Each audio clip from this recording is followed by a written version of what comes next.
This is the UK Brand Show with Penny Williams and Mark Challinor. Well, good morning, good afternoon, good evening, wherever you are in the world. Hiya, Penny. Hi, Mark. How are you? I'm very good. We've got another exciting guest on today as well. I know, they just keep coming, don't they? They do, don't they? We can't get rid of them. These great guests. No, it's another great word. Mark Thompson, of course, the other week. That was great. And we've now got my hero. Yeah, indeed. And we had our great talk on the European Super League last week. That was interesting with Tim Crow. Yeah. And this week we've got this week we've got Mike Nicholson. And Mike's the founder of a company called Six Cells, which is a small marketing agency, and they work on how they take the view of not only do people buy from people, but people also pay more attention to other people on social media platforms. So he's going to talk about how you get the best from social media and how you even monetize it going forward. So it's going to be great. I've worked with Mike before, so he's done 25 years in media and marketing and advertising, and he's held senior positions at companies where we both worked together at what was Associated Newspapers, which in essence was the Evening Standard in this case, and the Telegraph. So we both worked together on the ad sales side of the business at the Telegraph, and he's worked for a number of other companies as well. But he's a really good guy and knows his stuff, and so it's really good. We can talk about whether you're a small or a large business. We're going to talk about how you actually get the best from your social media, and if you haven't really started in social media, how you get going. It's short of it. It's an interesting time, isn't it? I mean, we've seen so much change and consumer change in the last 12 months. Everyone, brands and agencies have all been and media platforms actually all adjusting to more people using online to do their business. And, going forwards, how's that going to change? I read an article in the Times at the weekend that people are starting to go back into offices in London, and some of the office rental people are seeing an uplift again in people wanting offices, which I was quite surprised at. So it is, it's slowly coming back online, but will the consumers as well? This is the thing, is that dead? The way we've been acquiring goods over the last 12 months, is that going to continue? And online certainly is, increased and probably will continue to be so important in someone's marketing. Well, part of that, of course, not only your social media, but how you advertise to people too will be really important, how you market to people. And this week, Pen, do you remember we had in the past on the show a guy called Earl Wilkinson from Dallas, Texas, and Earl's CEO of my association I'm attached to, called the International News Media Association, inma.org. And this week is our annual World Congress. And for the second year running, of course, it's the virtual annual World Congress. So I'm actually hosting and running day 3, which is coming up on Thursday of this week, and it's all about advertising. And I thought just before Mike joins us, I'd share something which I was just doing for this conference. So this is I'm going to put it into full screen for you. So you can advertising is slowly coming back, isn't it? It is, yeah. So we've gone through a whole whirlwind over the past 12 months. Yeah. And I've been picking out the 5 biggest advertising trends which are relevant for this year and beyond well into 2022. And these are some of the things we're going to expect to see in terms of the most important things. So if you're into the advertising world, you should be, You got a bit of distortion on your mic. Oh, so have I? I don't know if it's banging against a button or something, or there's a wire loose. Oh, thank you for telling me. I will try. Clearer for the listener then, because there's a bit of popping. If it happens again, do tell me. Stop. I will wave at you. I will put a plug in this bend here, right? Okay. So actually, what I'm going to do is take those microphones off just in case that's the problem. Can you hear me better? Yeah, much better, Mark. Perfect. Okay, so first thing is customized and personalized advertising. So very much about capabilities of showing a customized ad to reach a target audience. And as customers perceive personalization, as attractive and engaging, they also actively dislike being exposed to generic ads. And that's something many people are going to take advantage of this year. Another example of ad personalization is the increasing use of one-to-one videos. So there are lots of personalized video messages being sent to brands and businesses now to their customers, instead of using the old-fashioned cold calls and emails. So all via data collection and manipulation, and then the exploitation of that data are getting closer to the customer, something we've talked about on this show for many times. The second one is all about video advertising. And it's not new to the market, but as the internet and smartphones and tech in general keep evolving, this is highly likely to stay as one of the biggest digital ad trend tendencies for this year and beyond.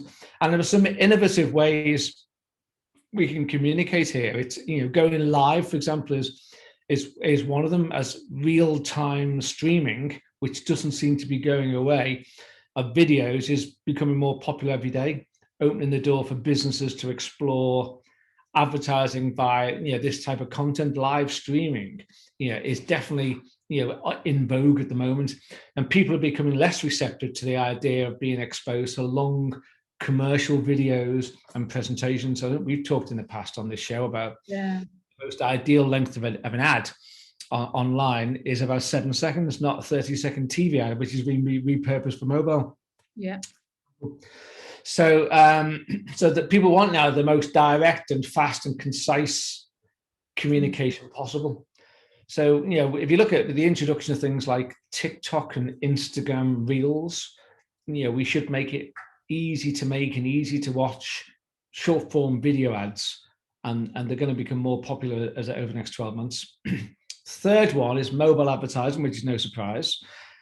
People have spent during COVID more and more time than ever on their smartphones and mobile devices, and brands know that, of course. So we can expect businesses to be more present in those gadgets and increase their investments here.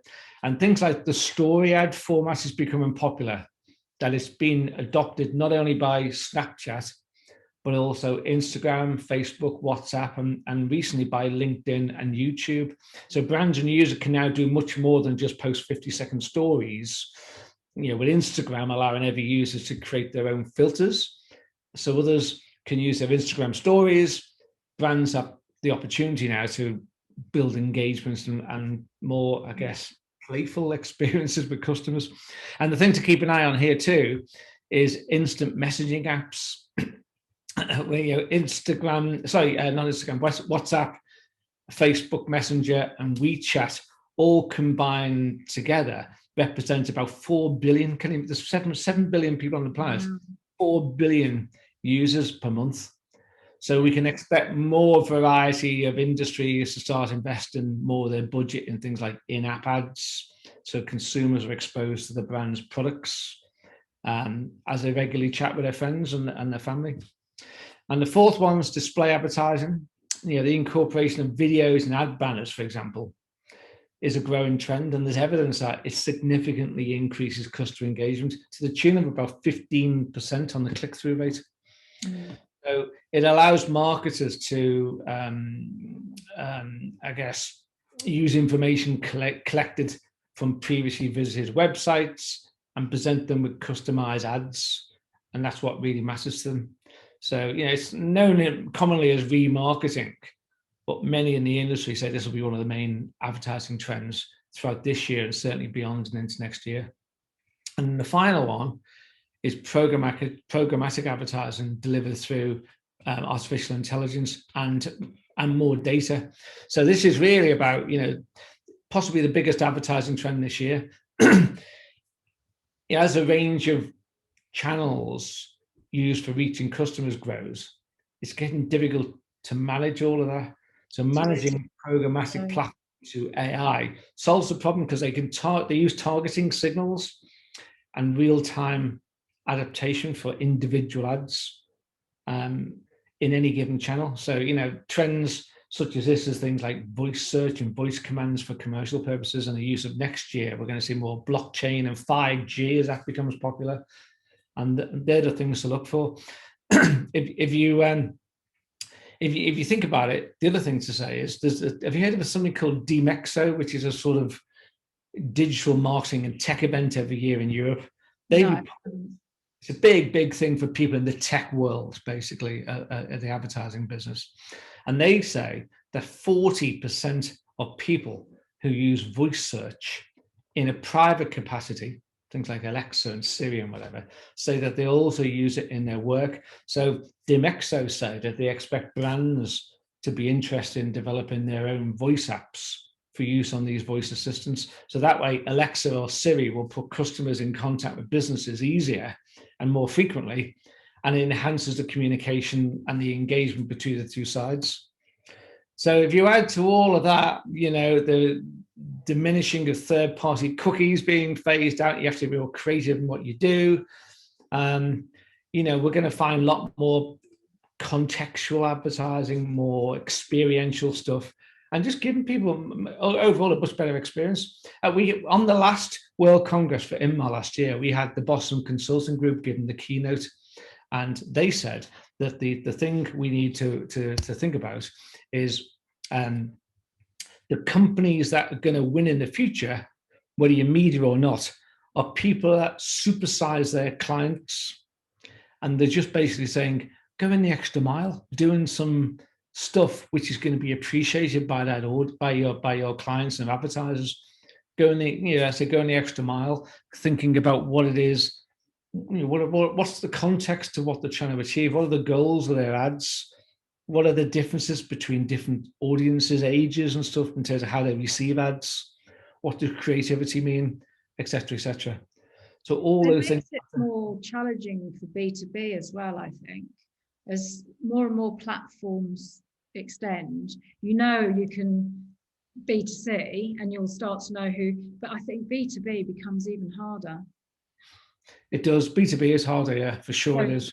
It's more about being creative and brand focused and content, which is something our guest is going to talk to us about, isn't it? Yeah, he is, yeah. So that I just thought that was quite relevant because it happened to be week, and it's all about what are the trends, and Michael nicely dovetail into this because he'll talk about what he believes are the trends in using social media on the back of that, because at the end of the day, whereas most of the major platforms, I said before, and in fact, I've got a figure here somewhere which says about, where have I got it? Here it is. So in terms of the industry in the UK, advertising is down 24% for national news brands, 35% for regional news brands, 29% for magazines, 12% for radio, and TV is down 12% as well. Whereas Google and Facebook, they've grown massively. Their online display is up 10% and their search is up 7%. And part of the reason why they've been so successful is because they've invested in the things I've just talked about in terms of some of the advertising, creativity. There's an article in Campaign last week as well saying that ITV have released their latest numbers, and they're increasingly clearer signs that the UK ad industry, is not just recovering, but is back to where it was before the pandemic. With ITV predicting a forecast of 85% annual ad revenue increases for May and June, which is quite substantial. So it's interesting to see that the advertising is sort of coming back. Yeah. And I say dovetailing nicely into that is our guest today, Mr. Nicholson. Hello, sir. Hi, good morning, good afternoon even. Sorry, I lost track of time there. Hello, how are you, Mike? Okay? Doing well, thank you. Yeah, how are you guys doing? Good. We were just talking about, we have a big conference that my INMA association this week on the World Congress of Media. I'm talking about the trends in advertising and the new advertising trends, and partly how a lot of media has, it's gone down the pan a little bit in the past 12 months with COVID, whereas the social media giants have done really well because they've concentrated on things like creativity and new formats and stuff like that, which dovetails nicely into what you guys do with It's Excels. Yeah, I guess we're quite niche. We're not a broad social media company by any stretch of the imagination. We tend to work mostly with B2B companies, firstly, and we're a little bit different. In fact, we're very different in as much as we don't tend to work with brands and brand company pages, although we do touch upon that, we tend to work with the people within an organization. So we call it people-shaped marketing. So if you look at, would you like me to just give you a brief overview? Yeah, tell us about 6 Sales, and in fact, where you got the name from. Got the name right. So you've known me for a while, Mark. You know I don't mind a dad joke. And in the advertising industry, a lot of my clients come from the advertising, marketing, media, ad tech world. Everyone will recognize the long-standing saying "sex sells," which is an advertising saying from as long as I can remember. So I quite liked 6 Sells because it sounded a bit like that, which made it memorable. But the sort of meaning behind 6 Sells is twofold. Firstly, I believe, or we believe, that you have a maximum of 6 seconds in a digital environment to both capture attention, hold attention, and then garner enough interest for somebody to decide to spend any more time with you. If you look at companies like Lumen Research or Playground XYZ, they do eye tracking software, and they're able to see not only what people look at online, but for how long. And we're counting milliseconds here. We're talking, a couple of seconds is quite a long time for somebody to look at an ad. So it's that first 6 seconds and how you sort of go about it, with a little bit of a dad joke laid on top, I guess, for memorable purposes. So yeah, I think we tend to focus on the B2B channels. So LinkedIn, we spend a lot of time on. I would say I've probably been a couple of hours a day on LinkedIn for the last 4 years. At this stage, I'm kind of a super user, if that's such a thing. And so we help the individual people within a company to get attention, create awareness and interest, and eventually consideration in the products and services that they're selling. What I say to people nowadays is that we live in 2 worlds. We have the physical world that we all kind of inhabit, and then we have the digital world. And some people that we know will span both. So we'll have a relationship with them maybe via LinkedIn, Twitter, Facebook, whatever it might be, and we'll know them face to face in the real world. But there's an awful lot of people that we only know in the digital world. I have a number of clients that I've had, some of which that I've had for a number of years now, that I've never met face to face. So they went from never having heard of 6 Sells and what we do, through the awareness phase, which is the 6 phases of the buyer's journey. This is the other reason we call it 6 Sells. And very briefly, they are: awareness is number 1, interest is number 2, consideration is number 3, intent, evaluation, and purchase. They're all sequential. You have to go through them. They're not conscious decisions or conscious changes in mindset by any stretch of the imagination, but they do have to happen. Kind of stands for a reason, right? You can't consider a product if you're not aware it exists, for example. You can't be interested in a product or a service if you don't know it exists. So we help the individuals within organizations. That could be the CEO, the CMO, the sales and marketing team, anyone with a client-facing role, to take their online network, which is usually pretty big, especially if they've been in the industry for a long time. They could have 3, 4, 5,000 connections on LinkedIn that currently they're not doing anything with. And we help all of those people to basically to network in the digital world. So seasoned pros like the 3 of us on this call, I mean, we've worked a few rooms in our time, like in the Mobile World Congress or Demexco or wherever it may be. But when it comes to digital networking, not everyone has those skill sets, and a lot of people just tend to kind of do nothing because they're not really sure what to do. Now, if you're an organization, if you're an ad tech company, let's say, and you've got 200 people in your organization, the reach that you can get by training and enabling your people to talk about what you're doing in story form is far, far higher than the reach that you're ever going to get organically from your company page on LinkedIn, for example. So that's the first thing. So the reach is much bigger. And what we've been able to kind of learn and test and understand over a number of years now is that people pay more attention to other people as well. They don't, if it's a company page post or it's an advert, it's just somebody's trying to flog me something, right? But if it's a person, especially if it's a person that you've become somewhat familiar with, or you're kind of aware who they are, you're much more likely to kind of stop and read what they say. So we have this kind of 2-pronged improvement in B2B marketing, in as much as that you get more reach through enabling your people, and you get more attention for that as well. So that's in a nutshell what we do. Does that make sense? Yeah, it does. So I noticed on your website you talk about social media, and you're saying about having 2 ears and 1 mouth and using them in that proportion. So Yeah. what does that So I dovetail think, into what you just said?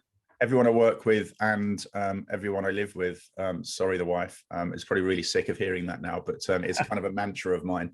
So when I was a kid, my granddad passed away a number of years ago now, but what's one of the things I remember about him the most, that saying, he used to always say to me, Mick, you've got 2 ears, you've got 1 mouth, use them in that proportion. And what that means in a social media context is, if you look at LinkedIn, Twitter, Facebook, any of them, any of the feed-based social media platforms, there's millions of posts every day. Everyone's set to broadcast. Everyone comes along and then pumps out content and then goes away again.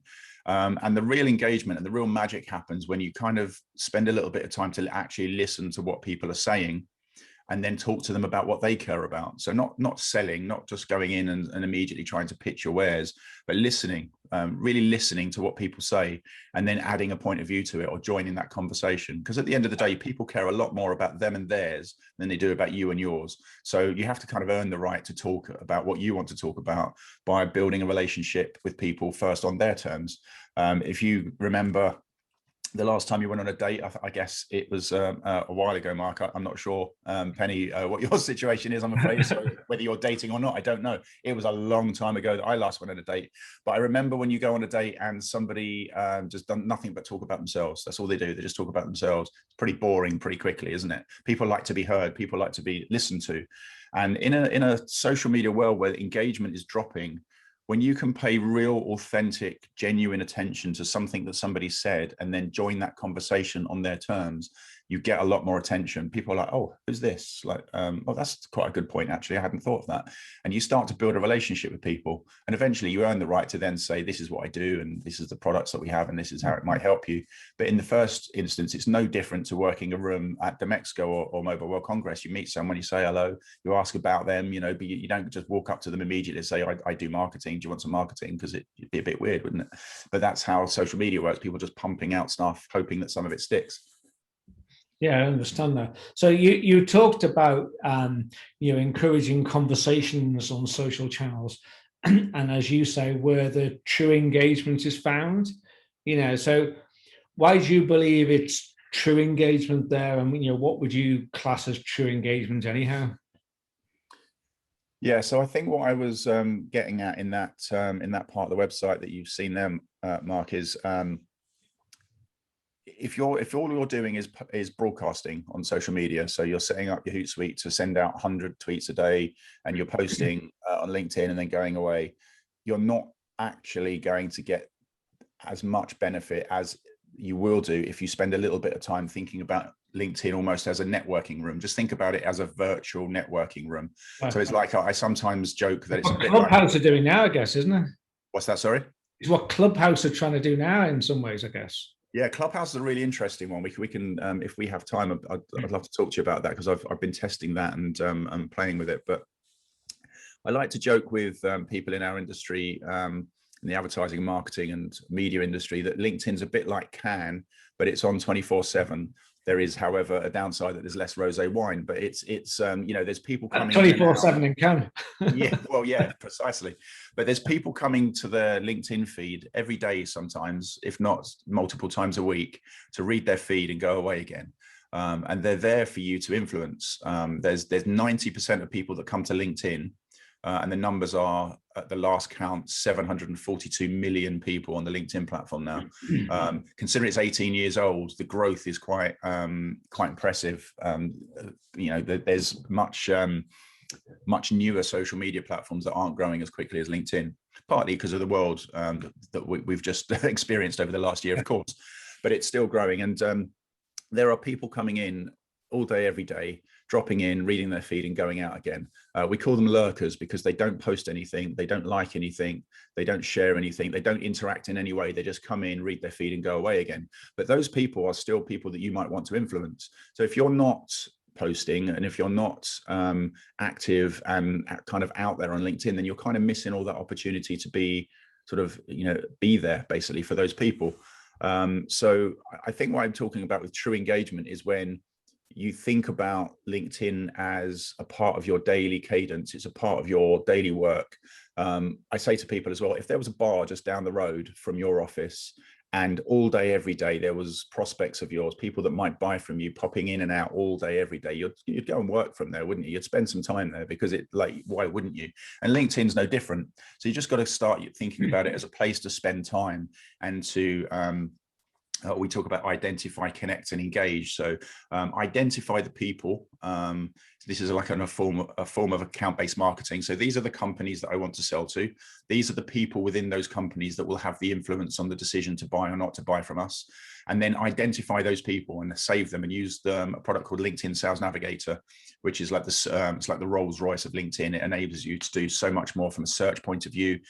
You can do account planning, so you can say, this is the company that I want to target, and you can find all the different people within it and then save them as leads. So when they are active, you then get notified, and you're able to then go and join their conversations.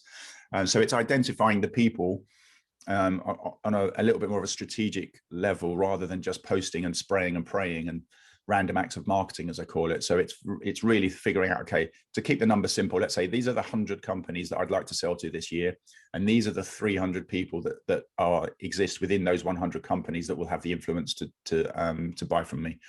I now need to find those 300 people on LinkedIn, save them as leads, and every time they are active, I should at least see that and see if there's any value that I can add to their content, and start basically building relationships. I'll give you an example if it's helpful on how that works for me. So 95% of my new business comes either from referrals, where I've got clients that are really happy with what I'm doing and they refer me to someone else, or it's from LinkedIn. And typically this is how it works. So I talked about the 6 stages of the buyer's journey. The first 3 is what we're really working with on LinkedIn, and that's awareness, interest, and consideration. So awareness is twofold. Awareness is not only awareness of Six Sales, Mike Nicholson, and what we do, but also aware that I've got a problem that you might be able to solve. Because if I'm aware that you, Mark, are selling ladies' dresses for a living, and I don't need ladies' dresses, then I might well be aware of it, but I'm never going to have any interest, because it's not right. So I need to be aware that I have a problem or a situation that you might be able to help me with. And the rumors of me wearing ladies' dresses on the weekend, by the way, completely unfounded, never been proven. I heard you were a size 10. Yeah, so let's move on. Don't need your services, Mark, but thank you. So I need to know, as a prospect, I need to know what it is that you do, how you do it, and why I should care. And I need to know that I've got a problem that you might be able to help me with. If those criteria are met, I go from being aware of you to somewhat interested in you, which is the second phase of the buyer's journey.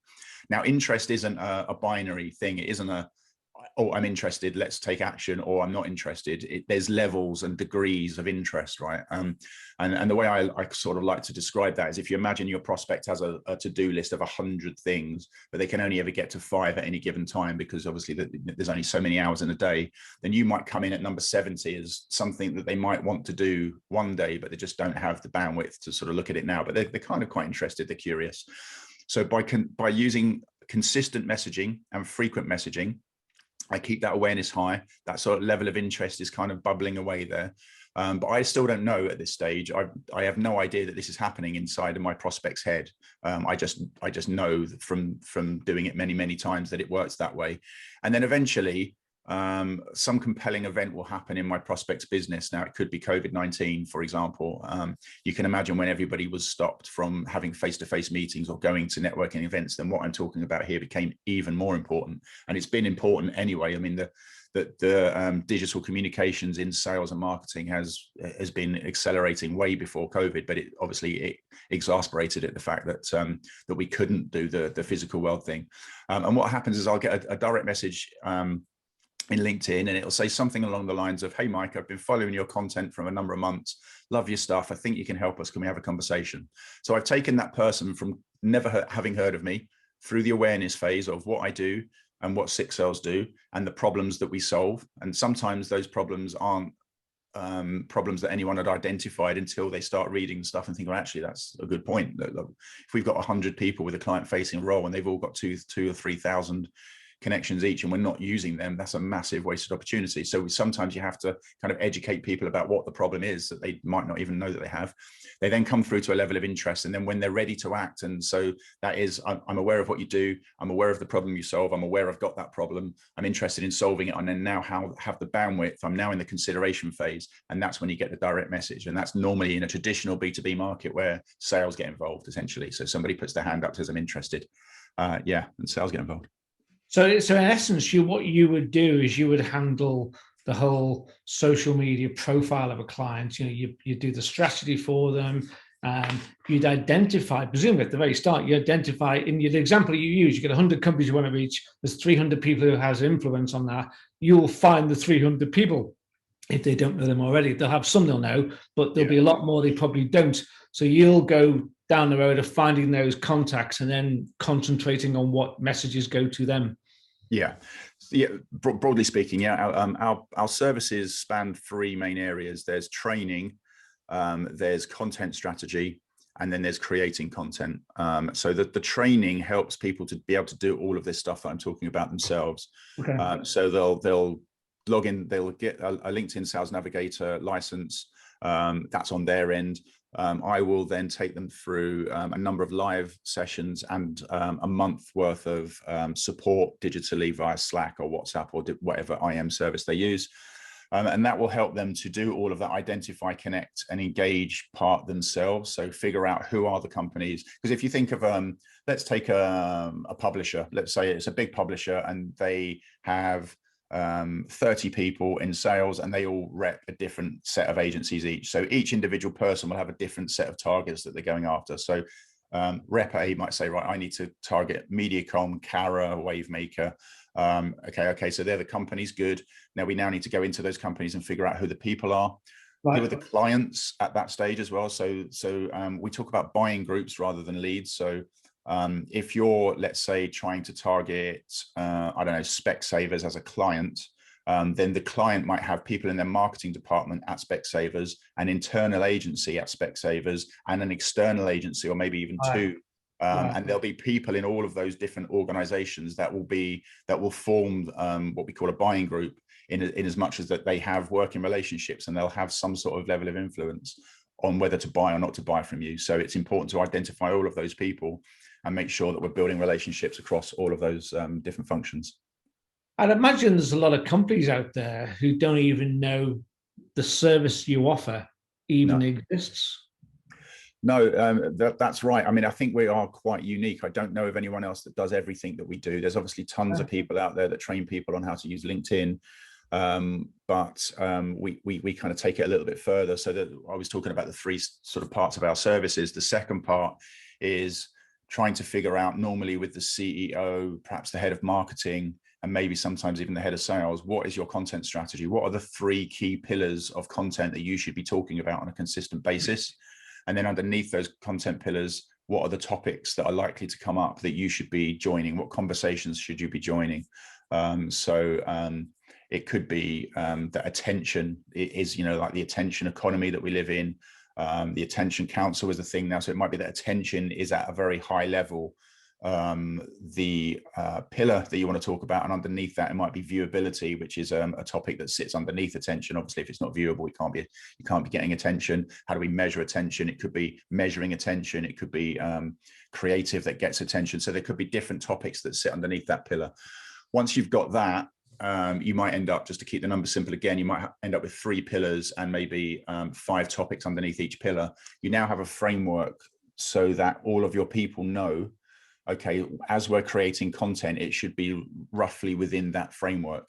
That then gives you the consistency, because if you can imagine you're enabling 100 people across your organization, across 30 different markets to just go off and create content, then there has to be some sort of framework for them to work to. Otherwise, it's what I call random acts of marketing.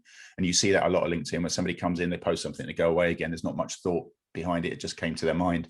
And that's a lot better than doing nothing at all. Don't get me wrong. But it's if you're trying to build a brand and you use your people to help you build that brand, then you really want to have a consistent, frequent messaging. And that's how a content plan can help. And the third part of services is ghostwriting that content with those individual people so that they can get their stories out. And everyone has different skill sets, and everyone's super busy. There's been a lot of redundancies, unfortunately, through COVID, and so there's more workload on less people in many instances.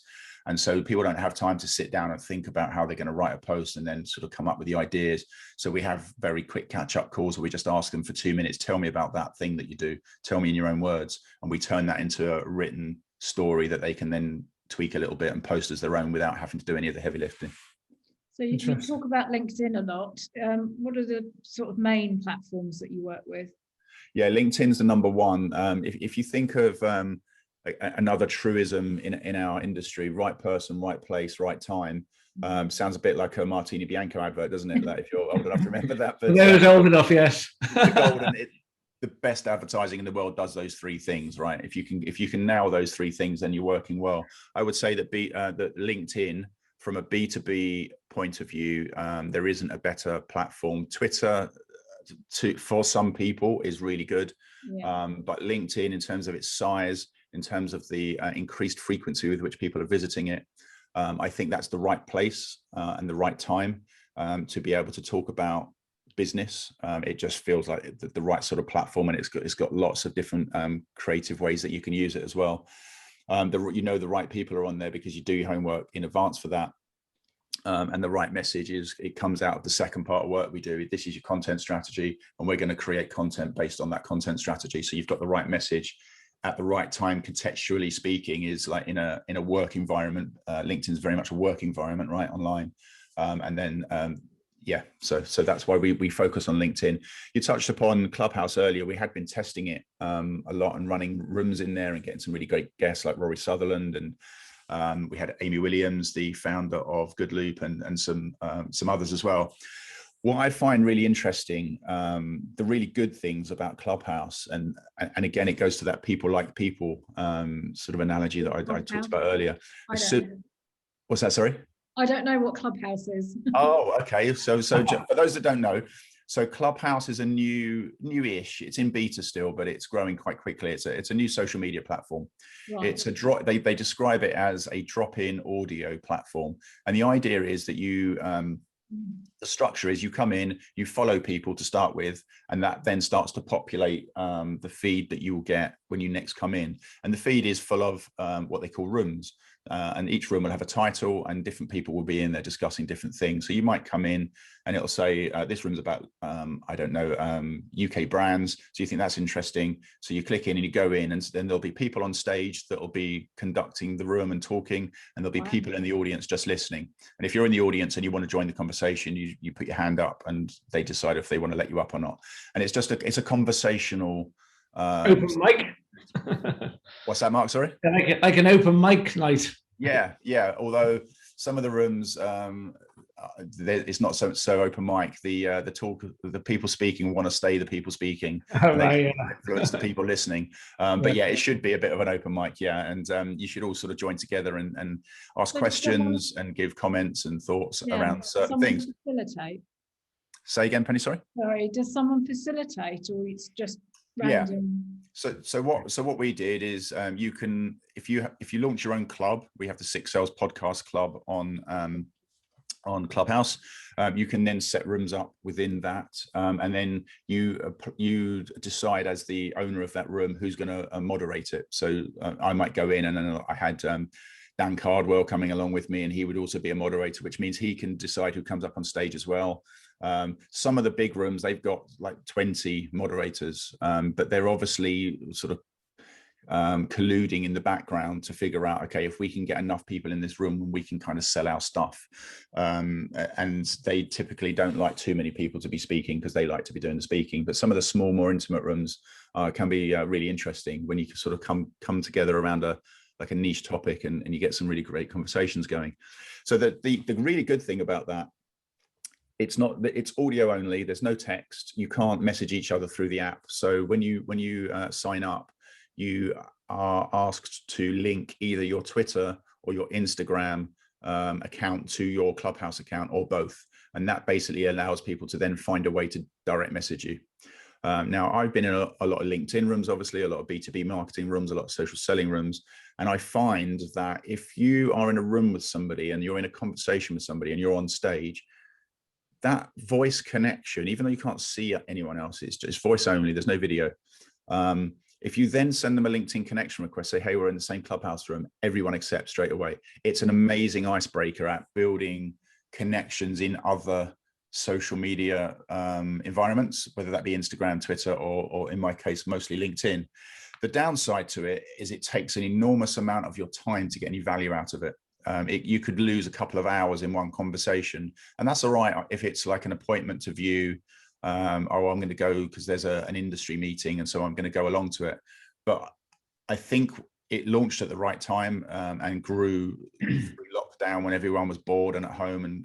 But I think when we all get back to fully fledged physical world lives, I think it's going to be really hard for people to get the value out of it, because you can't just sort of drop in and out on a conversation because it's been going around for a while and it's, you know, there's nuanced and there's lots of different things sort of going on in that conversation. So you end up having to spend pretty much an hour in there to get any value back. And I'm not sure how many people have got an hour a day to just sort of.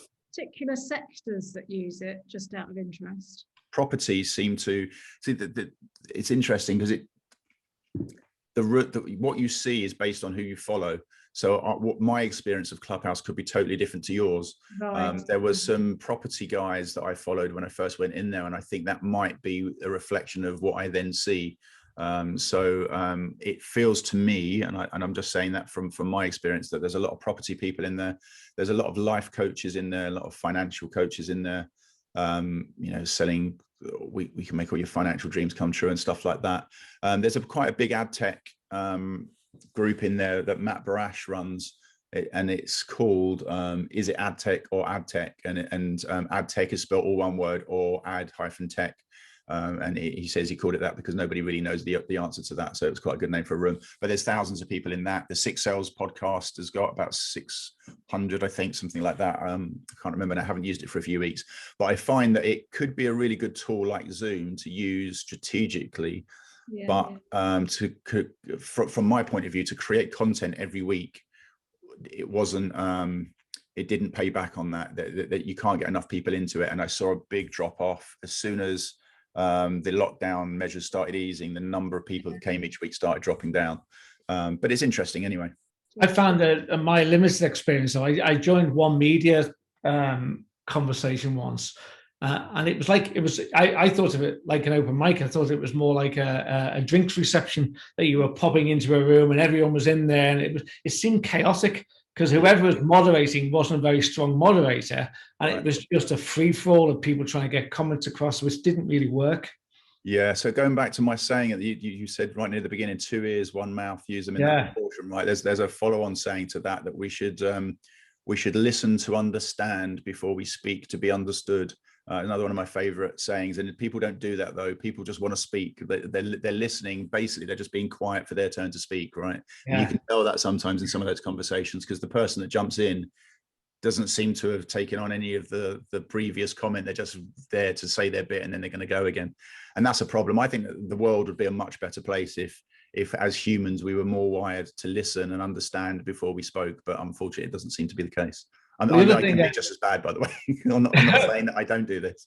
Well, the other thing I think, which is a potential problem with Clubhouse, is so again, just for someone's explaining this experience to me, I run a weekly webinar for Inmar every week, and we do a Q&A thing with a live audience from around the world. And I know that if you start to put if someone asks a question, you go, right, we're going to put your camera on so you can ask a question direct.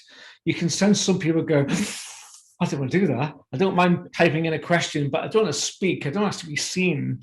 Yeah. One of my curtains like behind me, for God's sake, or something like this, you know, they just don't. Oh, yeah, absolutely. They like being passive. So the point is, if you go into a room where there's just a few people, there's a pressure on you, and you don't know till you get there, of course, there's a pressure on you to say something, because why would you be there with just 4 or 5 other people? Well, okay, so I'm going to tell you a funny story about that. So Typically, there isn't an immediate pressure to speak, because as you join a room, you're automatically put into the audience, which means you can't speak anyway. No. There's two ways that you can get on stage. You can either be invited by one of the moderators on stage to say, hey, come up on stage, or you can put your hand up. So there's normally 4 or 5 people in the room, you're guaranteed to get asked to do something. You're going to get asked, yeah. So I joined a group that that was called something along the lines of Squillionaires Club, something like that. And I thought, what is this? This is weird. And I was new to Clubhouse and I didn't really know what I was doing yet. And I was still trying to work it out. It was that first weekend I was trying to figure out, what is this? And I spent quite a few hours trying to figure it out. And I went in and I was up on stage before I knew it. And I was asked, so Mike, how did you make your first Squillionaire? Now, it turned out it was a comedy group where people were taking the piss out of these other groups where they were going, oh, we're self-made millionaires and we're going to teach you how to get 6 figures, 7 figures. And I was like, what's going on here? Like, I'm live, like, luckily I kind of got the gist of what was going on fairly quickly. I said I did nothing at all. I just sort of sat back and it came to me, and that was the right answer apparently. But other people that say, oh, I worked hard, oh, I'm sorry, we can't have that in here, we don't work hard, we get mood boards, and we get vision boards and stuff like that, and then we stay back on our bean bags and it just happens anyway. So a funny story is how you can suddenly be thrust in, you're like, oh my goodness. Yeah, exactly. Well, listen, Mike, going back to what you do and the service you offer, how do you measure the success of what you do on social media? Is it all about, comments and clicks and likes? Yeah, it's a fantastic question, and I think it's so important. There's things on social media which a lot of people will call vanity metrics, and I think it's really important. There's lots of different things you could measure, and just because you can measure things doesn't mean you should, right? And for me, going back to right message, right person, right time. If you build your network strategically, so with adding people to your network that are in the companies that are likely to buy from you one day, you've got the right people that will see your content. The people that will see your content that you post will be your first degree connection. So as you build that first degree network of people that are the right people in your industry, then you've got the right person. The right message comes from content strategy and then creating the right content, and the right time is contextually when people are speaking. So the thing that I measure above all else, and I'm quite strict on this with clients as well, is views. Did you get a good number of views of the right message to the right people? If you've got a premium or above account on LinkedIn, you can see the top 10 companies that have viewed your post as well. So not only do you know that it got, let's say, 3,000 views, you know that I don't know what the examples I used before, Mediacom, Cara, Wavemaker saw your post. So you're thinking, okay, so the right eyeballs are seeing this. If you go back to the 6 phases of the buyer's journey, all we're trying to do here is we're trying to build awareness where there is no awareness. And we're trying to maintain awareness where there is awareness, but we need to maintain it because they're not ready to buy yet. And so if you're doing those things, then views is, are you getting views and are they from the right sorts of companies? And if they are, that's where it starts and stops for me. Now, that said, if you can get people to discuss things in your post, that's brilliant, but they're a means to an end, because more comments in a post will tell the LinkedIn algorithm that it's good content and it will show your post to more people. So again, it's a means for getting more views. Right. If you get lots of likes, again, it starts to push. So if you like if I like a post of yours, let's say we weren't first degree connections, and I like a post of yours, then your post will be shown to some of my first degree network because I've liked it. So that's, again, another way of getting more views to increasing it. So everything we do is around this idea that if we know we're putting the right message out consistently and frequently, and we know we're reaching the right people, then just measure views, keep it nice and simple. Unfortunately, there's a lot of people that jack the system. They have engagement pods and things where you get set up a WhatsApp group and you get hundreds of people in a WhatsApp group and you all agree to like each other's stuff, basically, and it just makes them look like really super popular. But other people see that and think, well, why am I not getting that many likes, that many comments? And is it, well, not so many comments, but why am I not getting that many likes? And the simple fact of the matter is that 90% of people that come onto LinkedIn don't comment and don't like and don't, they just come in and they read and they go away again.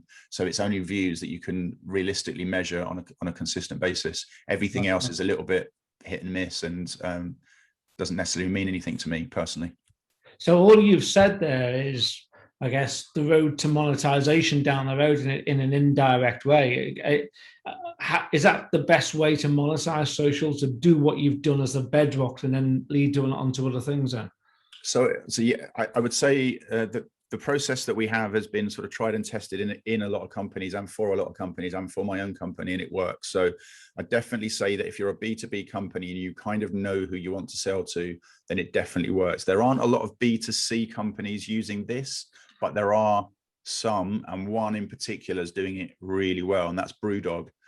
So if you Brewdog, I'm trying to think how long ago it was now. It's somewhere around Christmas time.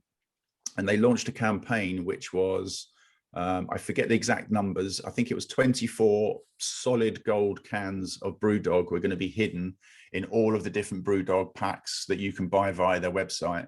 So, so it was like a Charlie and the Chocolate Factory remake for adults, right? And it was like, if you get a golden ticket, then you get to go to the brewery and you win a load of money and a load of beer and all this stuff. Unbelievable campaign. But rather than just pushing that as the LinkedIn page on, as a company ad, if you like, a company update on LinkedIn, all of the people that had a client-facing role across Brewdog, like CEO down, were all posting stuff about this, so that all of their own individual networks were being activated and getting views on this campaign. So they're really, really good. In fact, I'm a little bit gutted actually. The CEO of Brewdog asked for a LinkedIn expert on LinkedIn, and I jumped in. Obviously, you would imagine they would have been like my dream client to work for. I like my beer, I like Brewdog, I like what they do as a brand, and they were already doing an amazing job. And very kindly, a lot of my clients jumped in and recommended me as well, but I didn't hear back, which was a bit of a shame. But there we go. To be honest, I should probably focus on my B2B stuff and leave the B2C to somebody else. But long story short, Mark, a lot of people try to.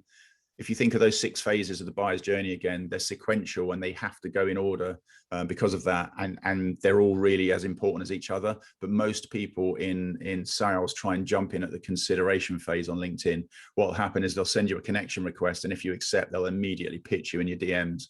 The problem is with that, at this stage, you're not aware of who they are or what they do. You're not aware of the problem that they solve, or if you even have that problem. Therefore, you can have no interest. And if you've got no interest, you're certainly not going to give them an hour of your time for them to pitch you.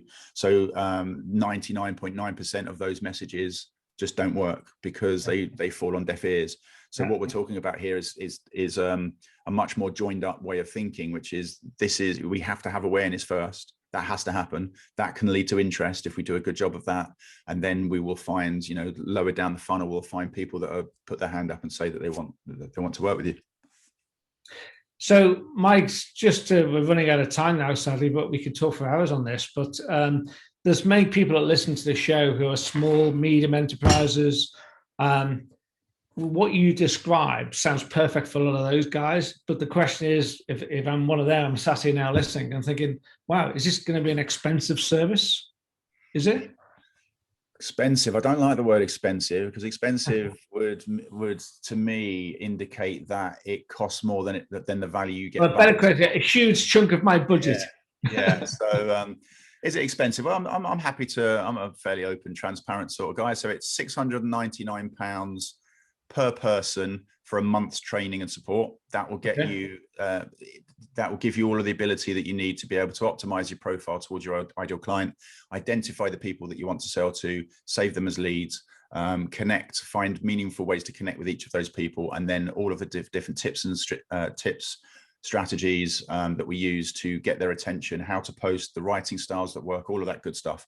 So that's for the training. The content strategy, depending on how big and complex the client is, could be £5,000. That's a one-off piece of work, usually takes a month to complete.